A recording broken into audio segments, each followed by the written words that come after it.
walking down the boulevard. Yeah. We didn't say anything. It's fine. I wore the shirt that's in the drawing. There you go. Hello, my name is Simon. Good evening, weirdos, and welcome to another edition of Livin' Cruddy with Cruddy Joe. I am Cruddy Joe, and I'm here with the Getty Along gang. We have the king of the nine-time world, the dog whisperer, and the full bug himself, Gino Royd Coffinberry. And backed by popular demand, and we listen to our audience, we have THNDRKNT. Welcome back, THNDRKNT. She's also the proprietor of Punch You in the Goddamn Face.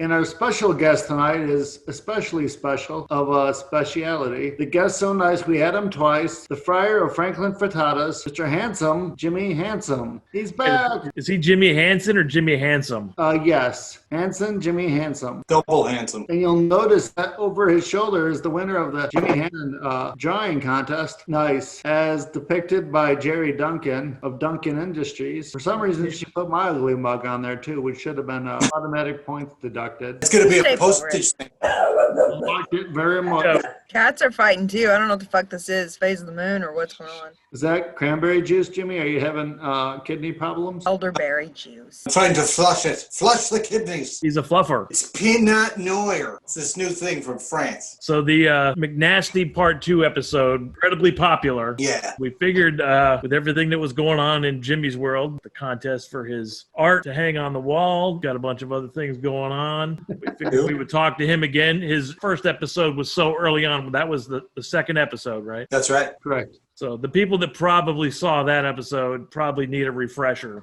So what's going on in the world of Hansen, Jimmy Hansen? I got my picture drawn. Did you guys see that? I have seen it. I saw it in person. Most importantly, since we last spoke, have you gotten a job at Tower Records? No, I've never worked at Tower Records, nor will I ever at the Tower Records in Nashville. I think it's closed, right? Jimmy has taken on a wrestling persona. It's the glasses and the poor lighting.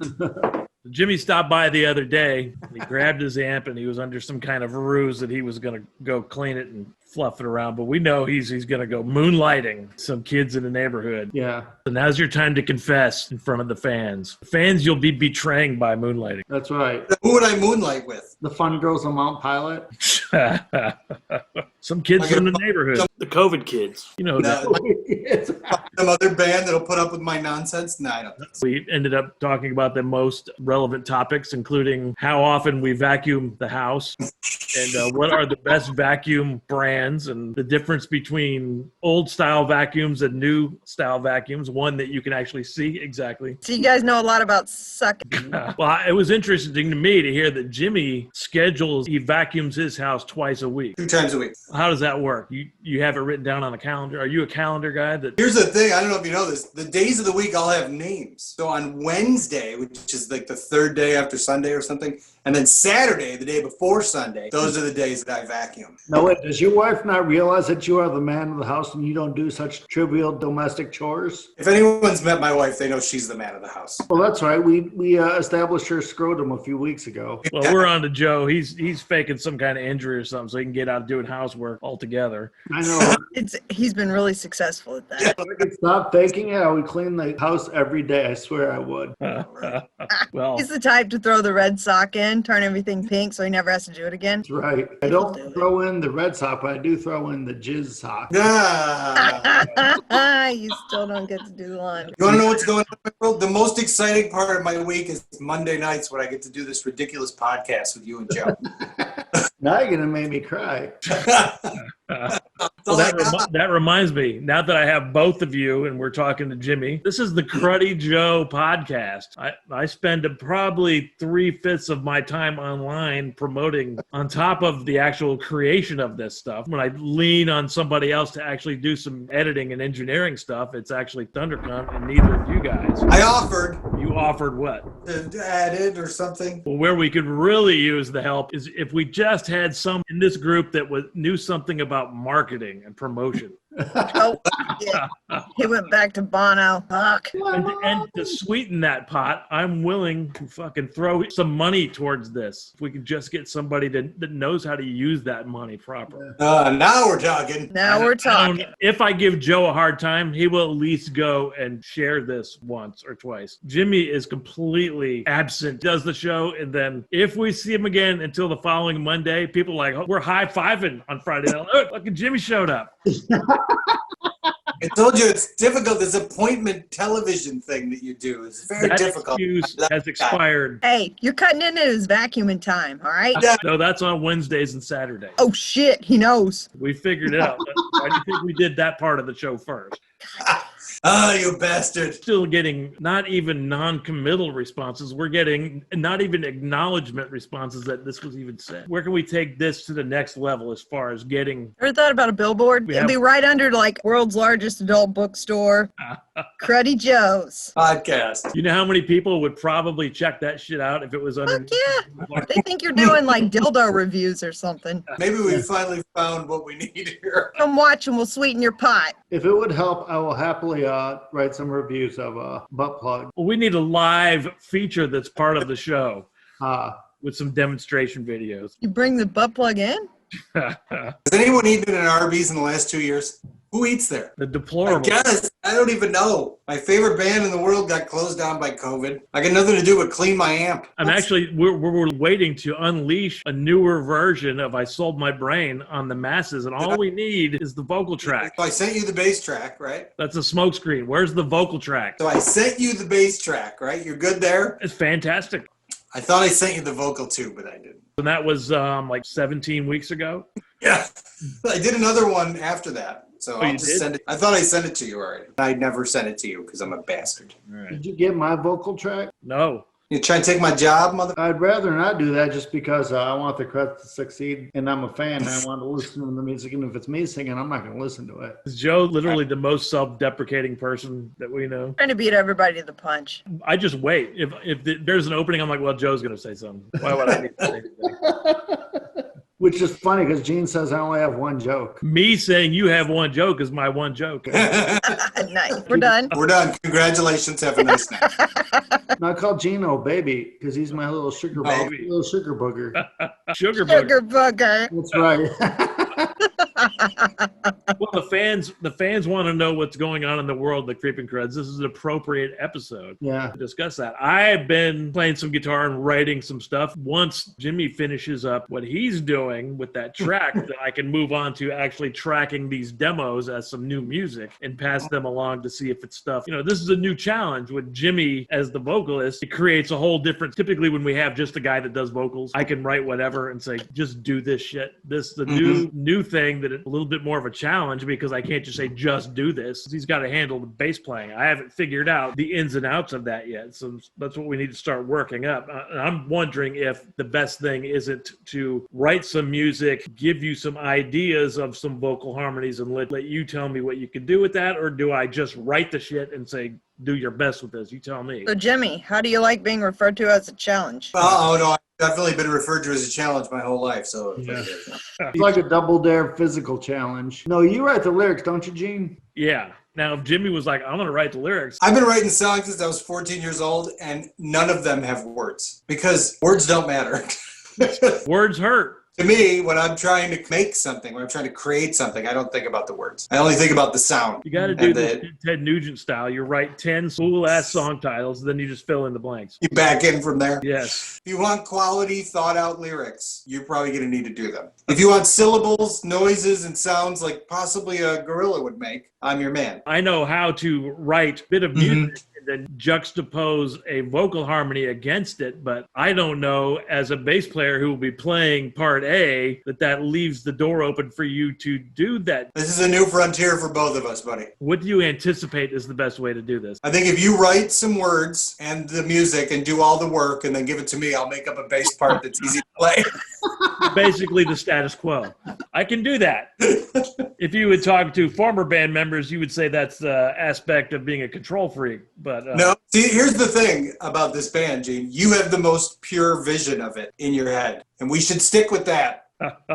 Nice. As long as I'm treated like a star. You're fucking being treated like a star right now. We're doing this Jimmy part 2 because the people fucking demand it. Yeah. That's right. Demand it with their orangs. Questions and whatever. I got questions. I wrote all my questions down. Well, unroll. If you could have any animal as a pet, and I mean any of them, because they'd all be like Chihuahua sized, what would you have? They'd be Chihuahua sized? Yeah, like anything. Like you could have a mini house hippo or whatever the hell. Can I have them regular size or do they have to be Chihuahua sized? You know what? Fuck you. They're Chihuahua sized. I think I want a horsey. My Little Pony? Mm-hmm. That was the wrong answer. Got No, a whole I've got roll of toilet paper there. Hang on, no. I got the whole fucking roll, man. No, right. no. Hang on. right. Do you like pickles? Why not? No, that's not right. What? No. We'll go to the next one. Okay, since it's the holiday season, what is the worst gift you've ever received? Herpes. Sorry. But Bo said he had a condom on. How is that possible? He lied. You got the saber-toothed crotch crickets.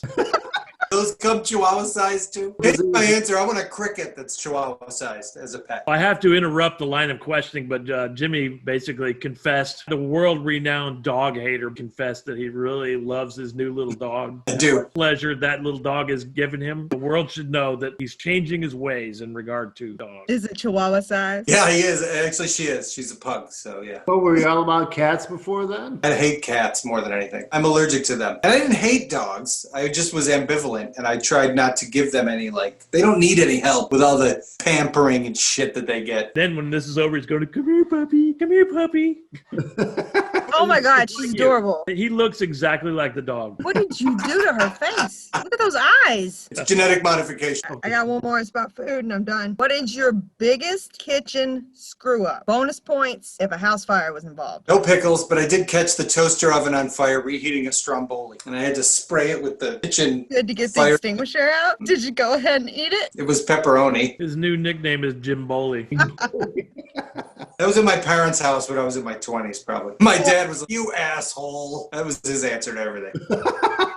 Like what I tell you about that Italian food. You and your mother with that goddamn Italian food. Would it be out of bounds to ask you to tell the story that involved your dad and him discovering you smoking cigarettes? My father was a smoker until I was around 5 years old. When apparently, allegedly, I said to him, Daddy, are you going to die from smoking? And then he quit right away. Then you fast forward to me being 14 years old and he finds a pack of Marlboro Reds in my dress, which they weren't even mine, for realsies. They were Gino's and I was holding them for him because he couldn't take them home. That time I visited Rochester, New York. So my mother finds them in my dresser drawer, give them to my father, and then they both scold me and, tell me never to smoke. And then my father pulls me aside and tells me smoking was the only thing in life that he enjoyed. And he had to quit because of me. And if he ever catches smoking again, he's going to kill me. That's what he told me at 14.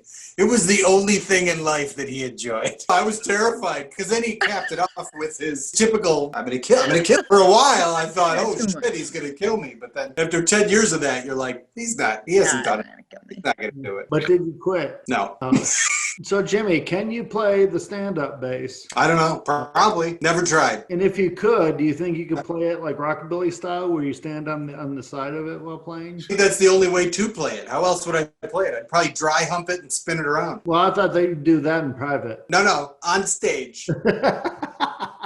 Possibly in rehearsal, if you're lucky. Aside from that bass looking big and cool and kind of sounding like a big flat tire and there's no frets, which makes it sound fucking weird, what is the allure of that fucking thing? Can dry hump it. Yeah, I was just curious if he could play it. I know he holds his bass up like that sometimes. I'm going to take a no on that one. Do you think Charlie, Lenny, or Todd will carry on the Hanson bass playing legacy? No, Charlie plays the saxophone in the age middle school band. How much Careless Whisper you gotta listen to? He played the Baker Street sax line on repeat on YouTube for 10 hours straight.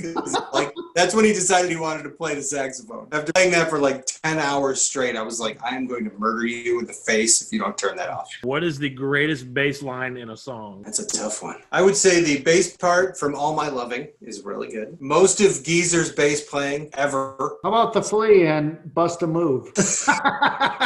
Go over. Geezer doesn't play the kind of shit we play, but if he did, it would probably be a lot like what you play if he was to play in our band. And you'd be his hero. I still steal a lot of his like little licks and signature things. Entwistle too. I steal a lot of Entwistle. Heaven and Hell live at Leeds. That's the bass part I think about all the time. So you basically want an album recorded live that basically features only bass. And it's like a bass solo for 7 minutes. Yeah. Fuck the rest of the band. It's going to be all bass. Well, no, he's holding it down. You know, the other guys are doing stuff too. Not as much bass heavy album. What about a favorite rock guitarist? My favorite guitar player / songwriter / producer of all time is Jimmy Page. Slash. No question. Who's better than Jimmy Page? Nobody. Yeah, well, I only heard Slash. I assumed you said Jimmy Page. I did. Okay. Joe. Is it because of his way he can layer like the Les Paul shit? Is it that tone bender, clunky sound? What is it about Jimmy Page? All those things, plus the Satan worship and the Crowley fixation. That all had to be part of it when I was, 14. Songwriting is mediocre. The lyrics in that band are freaking terrible. The singing's great on those records. The guitar playing and the mixing, the production's amazing. I thought you were going to say Ronnie Wood, but I'll take Jimmy Page. I like Jimmy Page. And I don't even mind the No, Lord Jimmy of the Page. Rings vocals. It was the 70s. You got to think about something. Words are terrible, but the singing's Words are laughable, but later on, I actually read some shit. I didn't even know what the fuck they were talking about. So, right. like, okay, now that makes sense. Is your favorite vocal Robert Plant, or is that somebody else? Or is it Rod Stewart? Not Rod. No, it's probably Steve Marriott. Well, like those first 4 Small Faces records. That's the guy that should have been singing in Led Zeppelin. Faux show. I think Rod Stewart sounds great in Faces. He does. His solo shit, though, it ruined everything. For an old rocker, he has a great vibe and a great voice, and those are some good fucking records. What is, in your opinion, a extremely overrated band or artist from the rock and roll era? From the rock and roll era. Not like from the boy band era. I know that you're big into Boys to Men or whatever, in sync, but So the greatest disappointment in rock and roll has been everything that happened to Metallica after Master of Puppets. How about that? Here's one. How about Black Sabbath with anybody other than Ozzy, before he's left the band? Everybody after. no, both Dio records are good. If you take the last 3 Ozzy records and compare them to the 2 Dio records, the band was fucking on with Dio, where they were a mess with fucking Ozzy. Now, granted, the first 3, 4 Ozzy records are the classic shit, but the only other Sabbath that's any good is the Dios. No bueno. Do you have Heaven and Hell? Yeah, I've heard it and I've had it. If you have it, it's a fucking great record. It's a brilliant fucking record. Okay. God damn. And he's a good vocalist. We established that Jimmy is entirely wrong about the Dio era Sabbath. If you were a frontman and you weren't restricted to live behind a bass guitar, how do you think your onstage stylings would be more like Joey Ramone, James Brown, maybe Ronnie James Dio, or what? Or maybe with those glasses you try to be Scott Weiland. I've done the just being the singer before. Okay. And it always turns into a very drunken, convoluted impression of Iggy. I end up with the mic cord wrapped around my neck and I'm on the ground in some kind of convulsion usually. I hope they never take that bass off you then. But you go with the classics. You go with what works, what the people want to see. They want to see you act like a maniac and possibly hurt yourself. I missed one. What would you name your boat if you had one? My boat? Yeah, boat. B-O-A-T. Boat. My goat? You know what? I like goat better. What would you name your goat? I have a boat and its name is My Goat. Oh, fuck you. That was Goat's awesome. my goat. What is that goat? Chihuahua sized. Chihuahua-sized goat that I have, and his name is Goat Boat. Captain Jimmy went out on his goat boat and did a goat impersonation, froze up, and fell right off the bow into the water. Ahoy! That's going to be a spin-off band, Goat Boat. I'm going to need that hat, THNDRKNT. Not on your life. I had to get my own goat boat to get this hat. They need to hold on to the hat because I want to play Bad Sailor later. Oh, God. You want my hat? I can FedEx it. Then I'll find you first. Fucking drink. You got enough? It's a gallon of fucking isopropanol. So you gotta get in front of that COVID shit. Never saw it coming. I wanted to this week make sure that Jimmy, who seems to have a difficult time answering these, has a chance at taking over the reign as the champion. Are you ready to answer the music quiz questions? Totally. Okay. You know what to do. I'm going to recite some lyrics. Tell me what the next line is. Tell me what the name of the song is. And tell me what the band is. You know how this works, right? I think so. And Okay. your lifeline is THNDRKNT. You're not available tonight, Joe? What's going on there? I'm on break. You can choose. You can indeed choose any form of lifeline you see fit, including text, phone call, somebody in your house, THNDRKNT, or Joe. Even though Joe is going to pretend he doesn't know the answers, if you're inclined to use either one of them, the only person you can't use is me. No Google. No Google. You've thought of everything, haven't you? Well, that leaves out two things: me and Google. All right, hit me. The first lyric is, any escape might help to soothe the unattractive truth, but the suburbs have no charm to soothe. What is the next line? What's the name of the band? And what is the name of the... I'll read the lyric again. Not gonna help. Any escape might help to soothe the unattractive truth, but the suburbs have no charm to soothe. Is there a hint that I can get? Yeah, the lyric you just read was the hint. Yeah, to me, this is like so fucking obvious that you should have gotten it already, but No, I have no idea. You're a huge asshole. I can You're a do it in... huge asshole. Fucking Rush, isn't it? I will recite the lyric. Tell me the band, the name of the song, and the next line. Something, something, dreams of youth. Are you using her as a lifeline? You better. I fucking know this one. Yes, I am. Gansy, would you please? I'm sorry, THNDRKNT, would you please tell us the answer? I think it's called Subdivisions by Rush. Oh, you fucking Rush! What is the line? Following line. Something, something of youth. Fuck me. I get some credit. Okay, I get some points. These are hard. I will give you the point. Any escape to help to soothe the unattractive truth, but the suburbs have no charms to soothe the restless dreams of youth. Restless Rush dream. Why Subdivision. would you put Rush in this? Are you mad at me? Did it, 'cause why he's an would you put asshole. Rush in this? It's so obvious. We have to go there with you. Yeah, I thought the next line was, she's so sweet when she's yanking my meat. Okay, so THNDRKNT saved you. You are 1 for 1. Nice. We Yeah. got 3 of these for you, so you can break open the record. Oh, fuck. All right. No pressure. Yeah, no, of course not. The second one is, I think you will get this one. You better get this one. The lyric is, childlike, no one understands, jackknife in your sweaty hands, some kind of innocence is.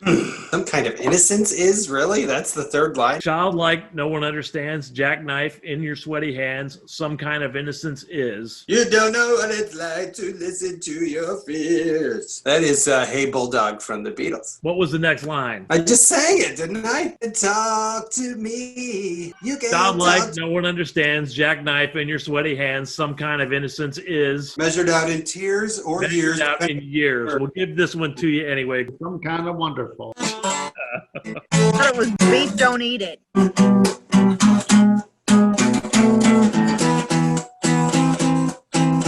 I didn't know we were going to get a guitar solo.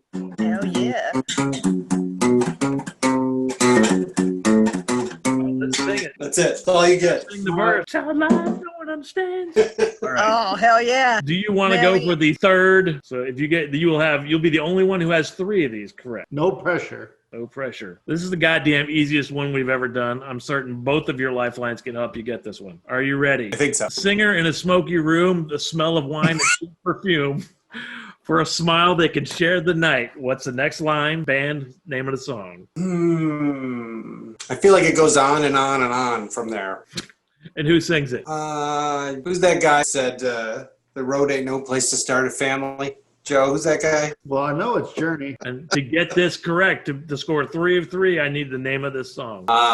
Don't Stop Believing. Jimmy's the only one to ever go 3 for 3 with Nice. the THNDRKNT. And I did know that one. Awesome. And Joe would have gotten it if you had to reach out to him. I am CRUDDY Joe. No, I think it was Sorry, you folks. singing. I like Gino's better. Oh, no, we're cutting that out. Give me that chunk. Now, I have 2 movie quotes. Both of these are fucking cake. Jimmy should be able to get these, but I don't know. I don't know if he knows these movies or not. I will say the quote from the movie. You tell me what the character or actor, either one works, in the name of the movie. The first one is, you said you wanted to be around when I made a mistake. Well, this could be it, sweetheart. You don't want to get this one wrong. I don't. Is it Han Solo from The Empire Strikes Back? It is, in fact, the one you don't know which number it is in the trilogy. And where did he actually get his lightsaber in that movie for bonus points? Who, Han Solo? No, Lucas Skywalker. Found it in a garbage heap next to some hustlers. Joe, what's the answer? Fred's dollar. That's All right, you got that one too. You got it for $250 worth of coupons. Wow. No, wait, but where are coupons supposed to go, Jimmy? Am I supposed to know? He's like, I don't know what the fuck you're even talking about. Coupons go to Doc Vader. So Jimmy got the first question and the bonus question by reaching out. Great job, Jimmy. You set the standard way too high. We got one more. He can bat 1,000 tonight. He gets this last one. Oh, shit. Do you think we should allow him to attempt this without any lifeline to actually put the onus back on him, or should we leave the lifelines intact? What does THNDRKNT say? I think we should leave the lifelines intact because we're no fucking help anyway, so why not? He's like, whatever gets me the fuck out of here, bastard. They fucking talk. All right, well, this is such a popular quote, and I'm certain I've said it a million times in front of Jimmy, so he should fucking get it. Make my day. All right, here's the quote. You name the character and the name of the movie. You see, in this world, there's two kind of people, my friend. Those with loaded guns and those who dig. You dig. It's a Western, right? Joe, what's this lifeline you're going to give me? Clint Eastwood, The Good, the Bad, and the Ugly. Yeah, that's Yes, you got it. That's one of my favorite quotes. You dig. Does that mean winningest person of all winning time? Of the universe. Now, You're there's being still a nerd. portion of this yet before you actually get the points. Oh, shit. What Who's is the that? character's name in that movie? Blondie. Yes, it's Blonde. I got it for you, Jimmy. All right, so that is the last of the trivial questions, All right, great. Good night. but we still have the Werner Herzog impersonation portion of the evening. You have to round out your perfect performance by doing a fantastic Werner. He doesn't just sound like a German. That's the flaw that people... I did one a couple of weeks ago. I don't remember. Because he was in The Mandalorian. Yes, The Mandalorian's a futuristic car. And it has like doors that go open on the sides, right? That's right. Right. There you go. So I've done an impression before, and then you scoffed at me like it wasn't even a real thing. Do you guys remember this? No, do it again. I think that'll be good if you just do it again. Bounty hunting is a very dangerous profession. I say give it to him. I thought I was okay. Yeah, no, he can round Good. out the evening with a perfect performance. Sit up for Jimmy. And your reward for it is a free painting. Now we're on to this week's Nad Libs. Are you prepared to give me some word types? I probably could, yeah. Okay. Give me a venue in Nashville. The end. Does this have a title, or do you do that at the end? We do that. We read you the title after. All right, You can't know where this is going. Fine. Article of clothing. Panties. You cannot change your answer. Good. Won't change my panties either. A name of a movie. Faster Pussycat, Kill. A type of animal. Badger. A type of disease. Cholera. Cholera. A hairband. White Lion. Oh boy, scraping the bottom already. All right, another hairband. Oh shit. My movie title had a hairband in it, so now I'm all nervous. Vinnie Vincent Invasion. All right, another hairband. Oh, Jesus. He's not a hairband. Oh, that's not a hairband. Jackal. Wow. I completely forgot about those guys. A synonym for filthy. Dirty. A type of ship. And don't say goat boat. Goat boat. Damn it. How about a dinghy? A dinghy, yes. This is a family show. What are you talking about your dinghy for? A body part. There's always a body part. Don't use dinghy. You already used it. What's your body part? Oh, there's another body part I gotta pick? Well, we did dinghy as a type of boat. If you said a body part, I didn't hear it. Oh, I didn't hear that part. Sorry. Thumb. A type of dance. Jitterbug. Are you a jitterbugger? A type of fluid. Cornstarch. No. No, sorry. he means specifically a Newtonian fluid. High fructose corn syrup. That's what I was going for. Cornstarch. Cornstarch. Cornstarch. A bodily excretion past tense. Ejaculated. Oh my god. I don't even know where this is going, but that can't ever be good. An article of clothing. Well, I already did the panties, right? So zebra. Okay, I think that wraps it up. Oh, wow. That's easy. All right, I'm going to read you a story. The Ballad of Typhoid Jimmy. One morning, Jimmy Hansen was especially angry at Gino for not opening the crud. In an effort to prove everything was safe, Jimmy went to the end to see a Rush tribute band called Limelight. Once he got there, Jimmy took off his panties and started a mosh pit. That's right. Writhing around with the other sweaty assholes, Jimmy unknowingly contracted the COVID-19. The next day, Jimmy invited all the kids in the neighborhood over to watch Pussycat Kill. At the party, all the kids contracted COVID. They took it home and infected the rest of their families. Being a charitable fellow, Jimmy organized a charity concert to be held in the Centennial Park in hopes of raising awareness for badgers with cholera. Gotta be aware of them. Said concert would feature White Lion, the Vinnie Vincent Invasion, and Jackal, and Jimmy would call it the Monsters of Suck.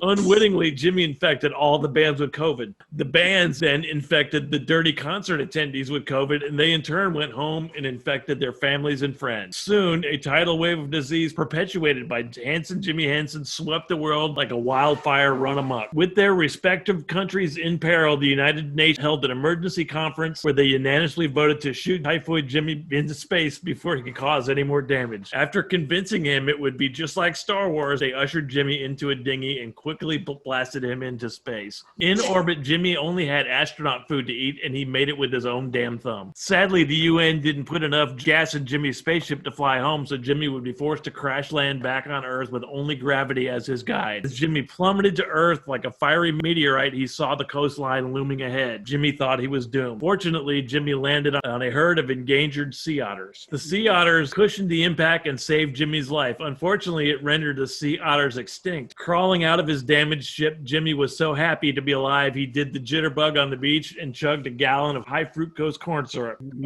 In the distance, Jimmy could make out what looked like the damaged bust of the Statue of Liberty. As Jimmy got closer, however, he saw the statue was no longer holding a torch aloft. Instead, it was a pair of drumsticks. As he got even closer, Jimmy discovered the face of Lady Liberty had been chiseled and modified into the visage of Neil Peart. Falling to his knees on the sand, Jimmy realized what had occurred. He had decimated the earth with his spread of COVID, and the band rush had taken over. In anguish, Jimmy raised his fist and face to the heavens and screamed until he ejaculated in his bra.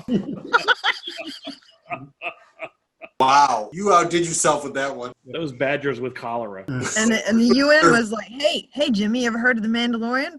Okay. Wait, we didn't do Jimmy's Cruddy cuisine yet. What did I make this week? I don't even remember. You made astronaut food with your own damn thumbs. Sorry, I did that. Yeah, can we call that Jimmy's Cruddy cuisine? Actually, I have a couple food-related questions if you want to integrate a couple more of my questions into, and it could be Jimmy's Cruddy cuisine simultaneously. All right, as a culinary genius, what is the best restaurant in Nashville? I haven't been to a restaurant in 8 months, Joe.